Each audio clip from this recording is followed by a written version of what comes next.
ఈ వీడియోలో మనం భగవద్గీత అధ్యాయము 2 శ్లోకము 41ను పరిశీలిద్దాం. సాంఖ్యయోగంలో అర్జునుడి శోకాన్ని పోగొట్టడానికి శ్రీకృష్ణుడు స్థిరమైన బుద్ధి యొక్క ప్రాముఖ్యతను వివరిస్తున్నాడు. మొదటగా ఈ పవిత్ర శ్లోకాన్ని భక్తితో విందాం.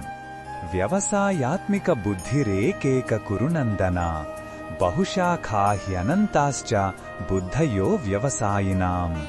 ఈ శ్లోకం అర్థమేమిటంటే, ఓ కురునందన, అర్జున, ఈ ఆధ్యాత్మిక మార్గంలో నిశ్చయమైన బుద్ధి ఒక్కటే ఉంటుంది. అంటే లక్ష్యం స్పష్టంగా ఏకాగ్రంగా ఉంటుంది. కాని ఎవరికైతే అటువంటి స్థిరమైన సంకల్పం ఉండదో వారి ఆలోచనలు కొమ్మలు కొమ్మలుగా విడిపోయి అంతు లేకుండా ఉంటాయి.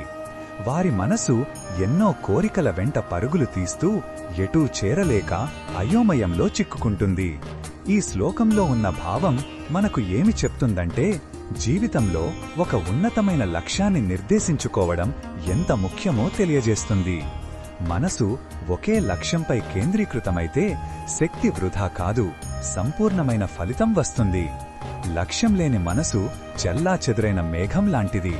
అది ఎన్నో రూపాలు మారుతుంది కాని వర్షించదు.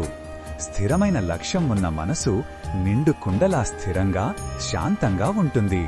ఈ బోధనను మన దైనందిన జీవితంలో ఎలా ఉపయోగించుకోవచ్చు అంటే, మనం ఏ పని చేసినా, అది చదువు, ఉద్యోగం లేదా కుటుంబ బాధ్యత అయినా దానిపై పూర్తి శ్రద్ధ పెట్టాలి.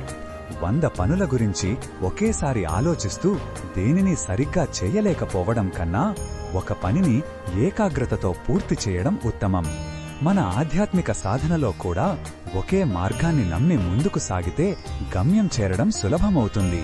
మరిన్ని భగవద్గీత శ్లోకాల అర్థాన్ని తెలుసుకోవాలంటే మా తదుపరి వీడియోలను తప్పకుండా చూడండి.